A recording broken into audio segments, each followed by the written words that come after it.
बांका में महिला अभियुक्त के द्वारा पुलिस पर छत से फेंक देने के आरोप का एसडीपीओ ने की जांच। महिला अभियुक्त भागने के क्रम में सीढ़ी से गिरकर हुई थी घायल। खबर बांका से है, जहां एक महिला अभियुक्त के द्वारा धोरैया थाने की पुलिस पर छत से फेंक देने का गंभीर आरोप लगाया था, जिसको तत्परता से एसडीपीओ विपिन बिहारी ने अभियुक्त की गाँव पहुँचकर मामले की जाँच पड़ताल की।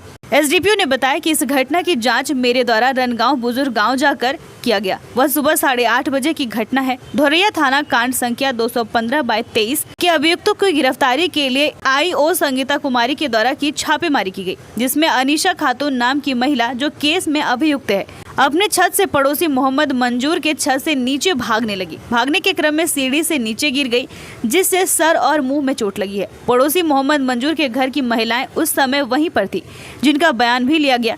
आगे बताया गया कि घायल महिला के परिवार वालों के द्वारा पुलिस पर छत से नीचे फेंकने का झूठा आरोप लगाया जा रहा है।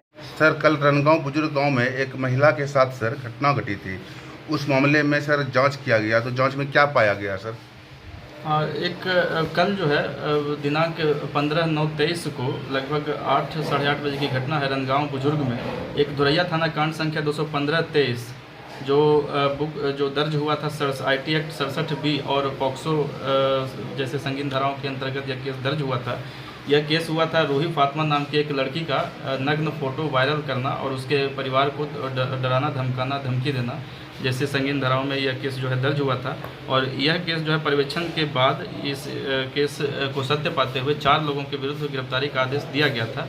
और उसी के दौरान जो है अनुसंधानकर्ता द्वारा कल जो अभियुक्तों को गिरफ्तार करने के लिए उसके घर पर दबिश दिया गया और गिरफ्तारी का प्रयास किया गया। इसी दौरान अनीशा खातून जो इस केस की एक अभियुक्त हैं, वह जो है अपने घर से भागने के क्रम में पड़ोसी के घर में चली गई और वहां से सीढ़ी पर से भागने के क्रम में वह नीचे गिर गई और उसके वजह से उनके सिर में जो है चोटें आई हैं। इस घटना की पुष्टि हमने घटनास्थल पर जाकर के किया आज अभी, और गांव में जाकर के किया। गांव के लोगों से हमने बात की और जिस घर में जिस पड़ोसी के घर से वह गिरी थी, उनके मकान मालिक और जो वहां पर प्रत्यक्षदर्शी के घर के लोग मौजूद थे, जिनका नाम मोहम्मद मंजूर और उनकी बेटी वहां पर मौजूद थी, उनसे भी हमने बात किया। उन्होंने स्पष्ट कहा कि वे उस समय वहां पर मौजूद थे और उन्होंने अपनी आंखों से देखा कि पुलिस जब उनके घर पर गई तो वह महिला भागने के क्रम में उनके घर पर आ गई और उनके घर पर के छत से नीचे सीढ़ी से भागने लगी और उसी दौरान उनका सीढ़ी जो है घेरा हुआ नहीं था और उसी वजह से वो नीचे गिर गई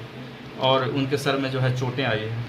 तो हमने इसकी जांच किया है घटनास्थल पर जाकर के, और जो उनके द्वारा आरोप जो अभियुक्तों के द्वारा लगाया जा रहा है कि पुलिस के द्वारा जो है फेंका गया, ये सही सरासर गलत है और हकीकत यही है कि वो खुद ही जो है पुलिस के भय से भागने के क्रम में गिरी है। आयो संगीता कुमारी जैसे आई, मेरी अम्मी छत पे गई। संगीता कुमारी छत से धकेल दी मेरी अम्मी को। जैसे छत से धकेली, उसके ऊपर एगो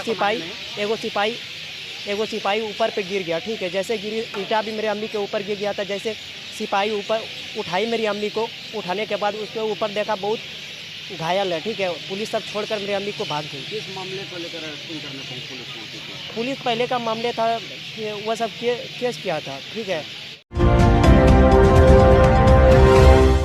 मिर्जापुर में हनुमान मंदिर की 3 दिवसीय प्राण प्रतिष्ठा महोत्सव का हुआ शुभारंभ। जिले के बाराहाट प्रखंड अंतर्गत मिर्जापुर पंचायत के मिर्जापुर गांव से श्री 108 बजरंगबली मंदिर एवं राधा कृष्ण मंदिर का 3 दिवसीय प्राण प्रतिष्ठा महोत्सव रविवार से प्रारंभ हो गया। मंदिर की प्राण प्रतिष्ठा को लेकर भव्य पंडाल का निर्माण किया गया है, जो काफी आकर्षक है।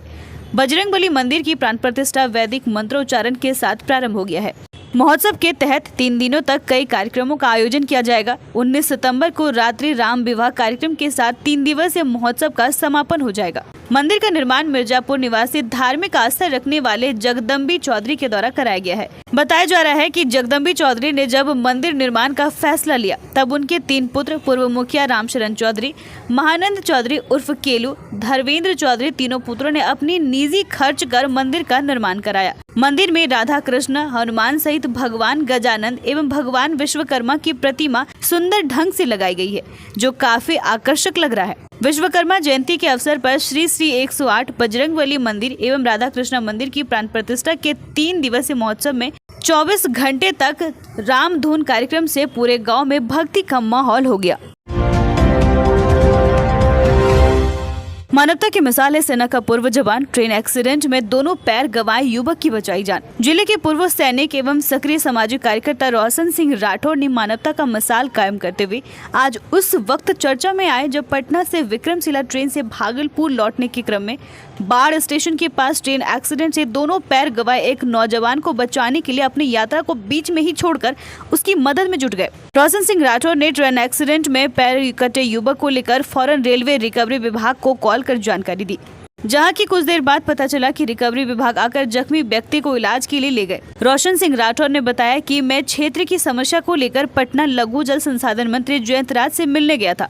वापस विक्रमशिला ट्रेन से लौटने के क्रम में मैं सोया हुआ था, तभी बाढ़ स्टेशन के पास काफी भीड़ देखकर और शोरगुल सुनकर ट्रेन से नीचे उतर गए तो देखा कि एक नौजवान युवक का दोनों पैर ट्रेन एक्सीडेंट में कट गया और वह जिंदगी और मौत के बीच तड़प रहा है।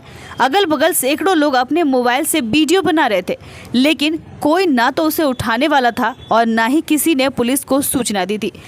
रोशन सिंह राठौर ने बताया कि उन्होंने तुरंत रेलवे में शिकायत दर्ज करते हुए उनकी जान बचाई है। रोशन सिंह राठौर ने लोगों से अपील किया कि वह मानवता को ना भूलें। ऐसी अप्रिय घटना किसी के साथ भी हो सकती है।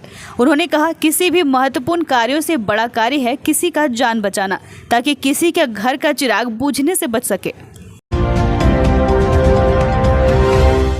इन दिनों समाजसेवी लगातार अपने पंचायत के तमाम लोगों की मदद करने में जुटे हैं। इसी कड़ी में अर्थी उठाने को लेकर परिजनों को कर रहे हैं आर्थिक रूप से मदद। बाराहाट प्रखंड अंतर्गत बाराहाट सोंडीहा दक्षिणी पंचायत के पूर्व मुखिया प्रत्याशी सह समाज सेवी राधानगर ग्राम डफरपुर निवासी सुरेंद्र यादव के 85 वर्षीय माता जी जो लंबे समय से बीमार थी, उनकी देहांत होने की खबर जैसे ही मिली तो तुरंत अपने सहयोगियों के साथ सुरेंद्र यादव के घर पहुंचकर मृतात्मा को शांति प्रदान हेतु ईश्वर से प्रार्थना की एवं परिजनों को सांत्वना देते हुए 2500 रुपए नगद राशि देकर सहयोग किया। मौके पर समाज सेवी गौतम कुमार यादव के साथ प्रेम यादव, शिवशंकर शाह, श्री यादव, अशोक शाह, गुलाबी यादव, कमली यादव, पप्पू यादव, गंगा यादव, नीरज यादव, पंकज यादव, सौरभ यादव आदि पहुंचकर शोक संवेदना प्रकट किया।